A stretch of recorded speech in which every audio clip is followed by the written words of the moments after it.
بسم اللہ الرحمن الرحیم۔ السلام علیکم ناظرین، جماعت اسلامی کے سینیٹر مشتاق احمد خان نے کہا ہے کہ پاکستان، ملائیشیا اور ترکیہ کی نیوی غزہ کا محاصرہ توڑے۔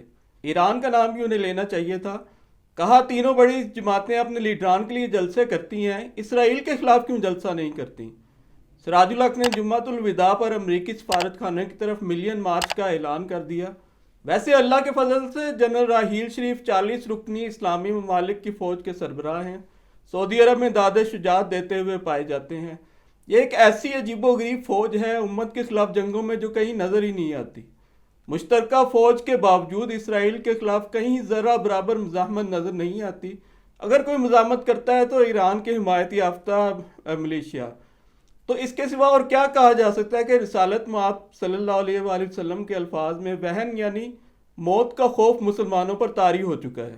اب اپنے ملک کے بارے میں بات کرتے ہیں۔ یہ تو سب کو پتہ ہے کہ ملک کے معاشی اور سیاسی حالات ابتر ہیں، مگر کتنے ابتر؟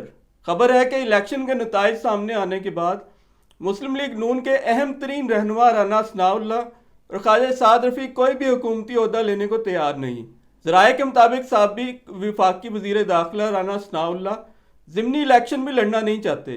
انہوں نے اپنے ارادے سے نواز شریف کو آگاہ کر دیا ہے، جس پر نواز شریف نے خاموشی اختیار کی۔ حالانکہ رانا ثناء اللہ نواز شریف کے ہراول دستے کے سپاہی ہیں، ہمیشہ پہلی صف میں داد شجاعت دیتے ہوئے پائے جاتے ہیں۔ جب ان پر منشیات اسمگلنگ کا کیس بنا اور جیل رہنا پڑا تو پھر بھی پیچھے نہیں ہٹے تھے۔ خواجہ سعد رفیق الیکشن لڑنا ہی نہیں چاہتے تھے۔ انہوں نے اپنے بھائی سلمان رفیق اور پارٹی قیادت کے دباؤ میں الیکشن لڑا۔ جب رانا ثناء اللہ سے اس بارے میں سوال پوچھا گیا کہ کیا وہ کوئی حکومتی عہدہ نہیں لینا چاہتے اور نہ ہی ضمنی الیکشن لڑنا چاہتے ہیں، تو انہوں نے کہا کہ میں نون لیگ کا صوبائی صدر ہوں اور پارٹی پالیسی کا پابند ہوں۔ یعنی یہ نہیں کہا کہ کیوں نہیں لڑوں گا الیکشن اور کیوں نہ لوں حکومتی عہدہ لوں گا میں۔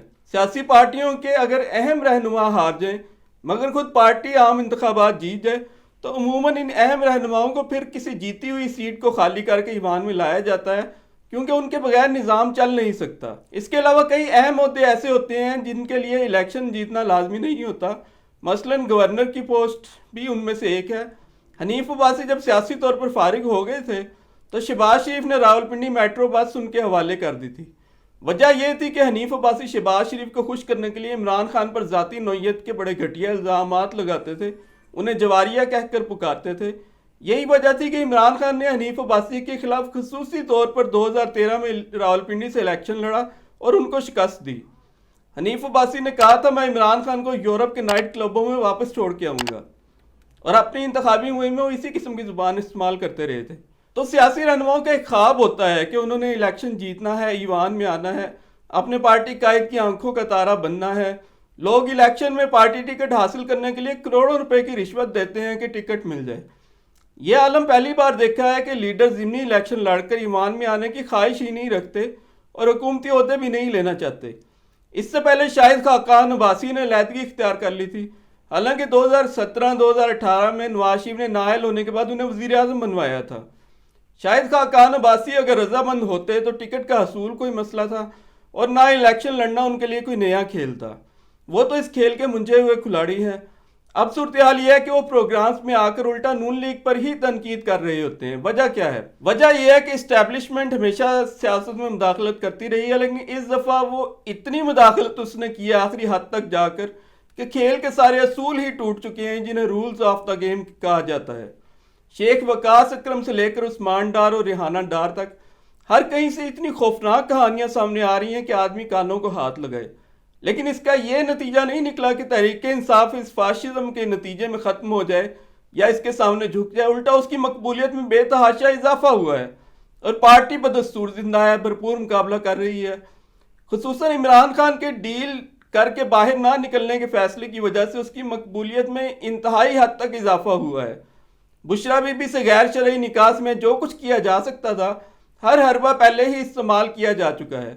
نتیجہ مگر یہ ہے کہ پختونخوا میں عمران خان کی حکومت بن گئی اور علی امین گنڈا پور جیسا کردار وزیر اعلیٰ ہے۔ اسٹیبلشمنٹ بھی اب اپنے قریبی صحافیوں کے ذریعے یہ پیغام دے رہی ہے کہ ہم ہرگز 9 مئی کے ملزموں کو معاف نہیں کریں گے۔ ان کی سوئی ابھی تک 9 مئی پر ہی اٹکی ہوئی ہے، حالانکہ 9 مئی سے جو کچھ حاصل کیا جا سکتا تھا وہ کیا جا چکا۔ جہاں تک صدر بننے والے آصف علی زرداری کا تعلق ہے، جو اپنی بیٹی آصفہ کو خاتون اول بنا رہے ہیں، تو یہ لوگ اس مفلوق الحال ڈوبتے ہوئے ملک پر اپنی طرف سے آخری باری لگا رہے ہیں۔ اس کے بعد انہوں نے نکل جانا ہے باہر، اور ان کے خیال میں ملک نے ڈوب جانا ہے۔ باقی جیے بھٹو اور شیر ایک باری پھیر کے نعرے لگانے والے جانے اور ان کا کام جانے۔ سوال یہ ہے کہ اگلے 5 سال یہ ملک کس طرح چلے گا۔ میں کچھ ٹپس آپ کو دے دیتا ہوں۔ گزشتہ روز لاہور میں ریلی نکالنے پر سلمان حکم راجہ لطیف کھوسہ سمیت متعدد گرفتار ہوئے۔ قصور میں مقامی قیادت گرفتار ہوئی۔ ایسے گزرے گا یہ دور، اور اس کے 5 سال کے ایک پارٹی اور ایک صوبے کے حکمرانوں سے پنجاب اور مرکز مسلسل نبرد آزما رہے گا۔ علی امین گنڈاپور نے کل احتجاجی جلسے سے خطاب کرتے ہوئے کہا، عمران خان کے خلاف غیر قانونی مقدمات بنائے گئے۔ زرداری نے توشہ خانہ سے گاڑیاں لی، وہ ملک کا صدر بن گیا۔ شہباز شریف نے منی لانڈرنگ کی، وہ وزیر اعظم بن گیا۔ عمران خان کا فیئر ٹرائل کیا جائے اور جلد رہا کیا جائے۔ کہا سائفر پی ٹی آئی حکومت کے خلاف سازش تھی۔ سائفر کے سازش کے پیچھے اعلی کار ایک دن سامنے آئیں گے۔ سائفر پر چیف جسٹس جوڈیشل کمیشن بنائے، مینڈیٹ چوری کے خلاف کمیشن بنایا جائے، تحریک انصاف کا مینڈیٹ واپس دیا جائے۔ چیف الیکشن کمشنر کو آئین توڑنے والے نظر نہیں آ رہے۔ کہا جب تک ہماری مخصوص نشستیں ہمیں واپس نہیں کی جاتی ہیں احتجاج جاری رہے گا۔ یہ سب کچھ انڈیکیشن ہے کہ آنے والے 5 سال کیسے گزریں گے۔ ویسے میں تو یقین ہی نہیں رکھتا کہ یہ حکومت 6 ماہ سے زیادہ چل پائے گی، جب تک کہ اسٹیبلشمنٹ تحریک انصاف کے ساتھ رولز آف گیمز طے نہ کرے اور ان کے لیے نرمیاں نہ پیدا کرے۔ پشاور میں رہنما و ترجمان مسلم لیگ نون نے جوابی موسیقی دی۔ اختیار ولی خان نے ترکی پر ترکی جواب دیتے ہوئے کہا کہ سائفر کا گم ہونا اور پھر میڈیا میں چھپنا ہی عمران خان کی سازش تھی۔ خیبر پختونخوا کو 1000 ارب روپے کا مقروض کرنے کا جرم آپ نے یعنی گنڈاپور نے تسلیم کر لیا۔ دھاندلی پختونخوا میں ہوئی جہاں سے آپ جیتے ہیں۔ آپ کی ڈگی سے باقاعدہ بلینک بیلٹ پیپر بھی برآمد ہوئے اور ویڈیو وائرل ہوئی۔ کہا اگر حلقے کھلے تو آپ وزیر اعلیٰ نہیں رہیں گے کیونکہ آپ کا مینڈیٹ جعلی ہے۔ تحقیقات ہوئی تو قومی اسمبلی میں آپ 92 نشستوں سے 29 نشستوں پر آ جائیں گے۔ آپ کے پاس تنخواہوں کے پیسے نہیں، صحت کارڈ کا ڈرامہ کیسے چلائیں گے؟ آپ وزیر اعلیٰ بن چکے ہیں، سلطان رائی کی ڈائلاگ آپ چھوڑ دیں، پاکستان کوئی نیلام گھر نہیں۔ عمران خان کو رہا کرانے کے لیے عدالتوں سے رجوع کریں۔ تو ناظرین ایسے چلے گا یہ دور، یہ 5 سال، یہ جب تک بھی یہ حکومت قائم رہے گی یہ موسیقی چلتی رہے گی۔ اسٹیبلشمنٹ نے مرکز اور صوبوں کو ایک دوسرے کے خلاف جنگ میں اتار دیا ہے۔ ملکی قرضے 63,000 ارب روپے کی سطح کو چھو رہے ہیں اور اسٹیبلشمنٹ ایک سیاسی جماعت کو فتح کرتی پھر رہی ہے۔ پشاور اور باقی پختونخوا میں جلسے اور احتجاج شروع ہو گئے ہیں۔ ظاہر ہے کہ وہاں تو ان کی حکومت ہے، وہاں تو نہیں روکا جا سکتا۔ اب فرض کریں کہ تحریک انصاف کی حکومت پختونخوا میں نون لیگ کو اسی طرح تنگ کرنا شروع کر دے جیسے مرکز پنجاب اور دوسرے صوبوں میں تحریک انصاف کو تنگ کیا جا رہا ہے، تو اس کا نتیجہ کیا نکلے گا؟ صدر صاحب منتخب ہو گئے، سینٹ الیکشن بھی آ گیا۔ الیکشن سارے ہی متنازع ہوں گے کیونکہ مخصوص نشستیں چھین کر انتخابات کو متنازع کر دینے کا بھرپور انتظام ہو چکا ہے، اور عام انتخابات میں بڑے لیول کی دھاندلی ہوئی ہے جو کہ فارم 45 میں غلطیوں کی صورت میں سامنے آ رہی ہے۔ جیسا کہ آپ جانتے ہیں گزشتہ روز پورے ملک میں زبردست احتجاج ہوا۔ کھنہ پل سے تحریک انصاف کی احتجاجی ریلی کو پولیس نے راولپنڈی داخل ہونے سے روک دیا۔ آزاد کشمیر کے ضلع جہلم ویلی میں بھی احتجاج ہوا۔ مرکزی شاہراہ سری نگر تحریک انصاف کے احتجاج کے باعث ٹریفک معطل ہو گئی۔ کند کوٹ اور ٹانک میں احتجاج۔ ایسے چلے گا یہ دور، کبھی اسلام آباد، کبھی راولپنڈی، کبھی کشمیر جیم ہوتا رہے گا۔ ادھر مولانا فضل الرحمان فرما رہے ہیں جرنیلو خدا کے لیے ہمیں چیلنج نہ کرو، اپنی حدود میں رہو۔ وجہ کیا ہے؟ وجہ یہ ہے کہ فضل الرحمان نے بھی سمیل کر لیا ہے کہ یہ نظام اور یہ بندوبست زیادہ دیر چلنے والا نہیں۔ محمود اچکزئی، ایمل ولی خان سب اسٹیبلشمنٹ کے خلاف میدان میں ہیں۔ ایسے چلے گئے یہ 5 سالہ دور جب تک کہ یہ نظام چل سکا۔